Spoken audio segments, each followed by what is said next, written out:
At the feet of India's colonial past, Rahul Gandhi lamented the lack of foreign intervention in India's democracy to bring to a halt India's resilient growth story under the leadership of Prime Minister Modi. The lies that became a foundation of his conversation in England were many. He claimed that he does not have access to conversation in Indian universities. That for him was indication of death of democracy. My question today to Mr. Gandhi is this.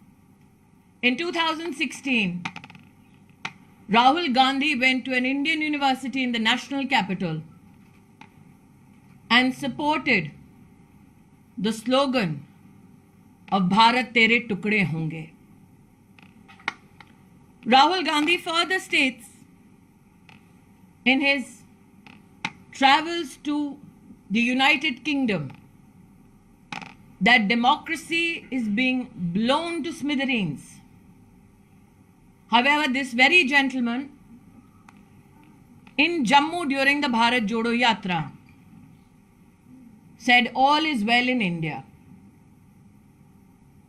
which was a lie, Mr. Gandhi. Your statement in India or your statement in England? That Rahul Gandhi attacked not only the magnificence of the Indian Parliament, but also the supremacy of institutions such as the Supreme Court of India, the Election Commission of India, is now known to every Indian citizen. I question Rahul Gandhi today that when he helps elect to Parliament a congressman who gives a clarion call to kill people, is that democracy?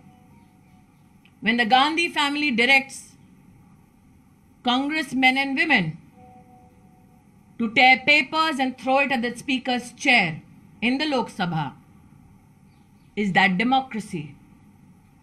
When the Gandhi family directs congressmen in Rajya Sabha to tear books, jump on tables, and humiliate the chair of the Vice President of India in Parliament, is that democracy?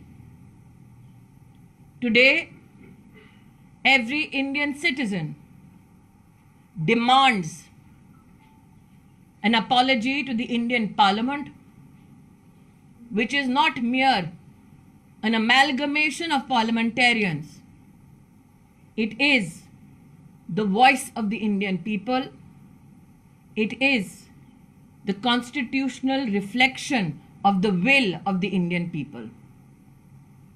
It is shameful that Rahul Gandhi, instead of coming to Parliament and apologizing for his undemocratic rant against India, today seeks to be absent from Parliament. Democracy, Mr. Gandhi, is not in peril. The Congress party has been brought to political perish by the people of India for this very behavior that you exhibited against the nation state overseas.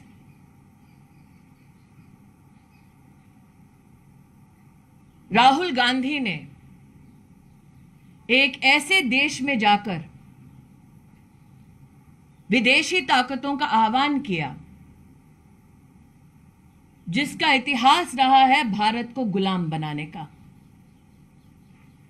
Bharat की लोकतांत्रिक व्यवस्थाओं की धज्जियां उड़ाते हुए राहुल गांधी ने यह खेद व्यक्त किया कि क्यों विदेशी ताकतें आकर भारत पर धावा नहीं बोलती।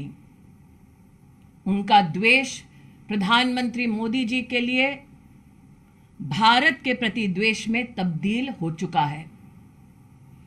मैं आज राहुल गांधी से पूछना चाहती हूं, आपने जाकर विदेश में कहा कि आपको हिंदुस्तान की किसी यूनिवर्सिटी में बोलने का अधिकार नहीं, तो 2016 में देश की राजधानी में एक यूनिवर्सिटी में जाकर इस बात तक का आपने समर्थन कर दिया जब नारा लगा भारत तेरे टुकड़े होंगे। वो क्या था राहुल गांधी?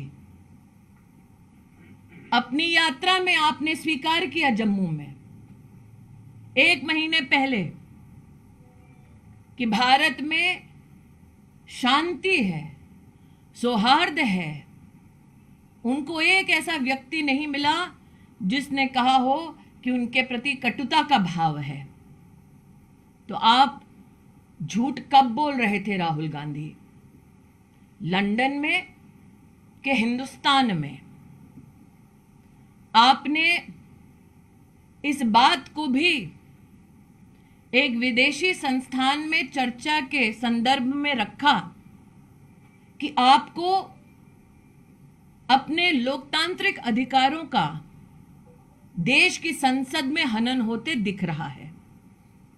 मैं आज राहुल गांधी से पूछना चाहती हूं कि गांधी खानदान के आदेश अनुसार जब लोकसभा में कांग्रेस के सदस्य कागज फाड़कर स्पीकर की ओर फेंकते हैं, स्पीकर का अपमान करते हैं, क्या वो ब्रेवरी है या राहुल गांधी की डेमोक्रेसी की परिभाषा?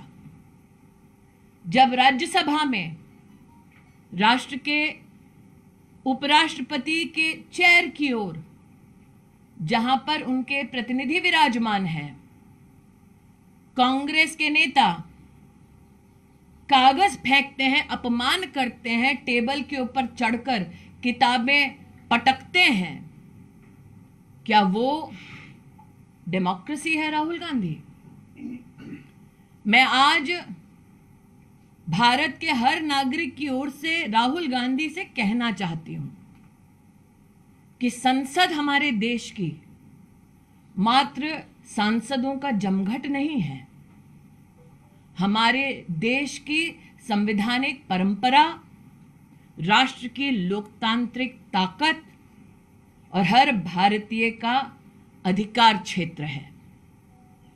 राहुल गांधी ने भारतीय के अधिकार क्षेत्र पर विदेशी ताकत धावा बोले ये आमंत्रण दिया है। राहुल गांधी ने विदेशी ताकत आके भारतीय संसदीय परंपरा को छिन्न भिन्न कर दें ये आह्वान किया है। राहुल गांधी भूल गए हैं कि संसद पर पताका लहराता है भारत का झंडा, जिसके लिए लाखों ने कुर्बानी दी।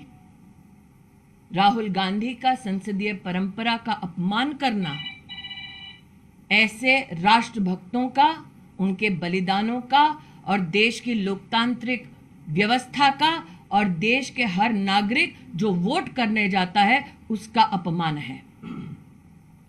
राजनीति में हार जीत राजनीतिक परंपराओं का हिस्सा है, लेकिन राष्ट्रनीति ये कहती है कि अपने राजनीतिक लाभ के लिए अपने पैरों तले देश की संसद को अगर रोदने का दुस्साहस करोगे तो देश जवाब मांगेगा, देश की संसद जवाब मांगेगी।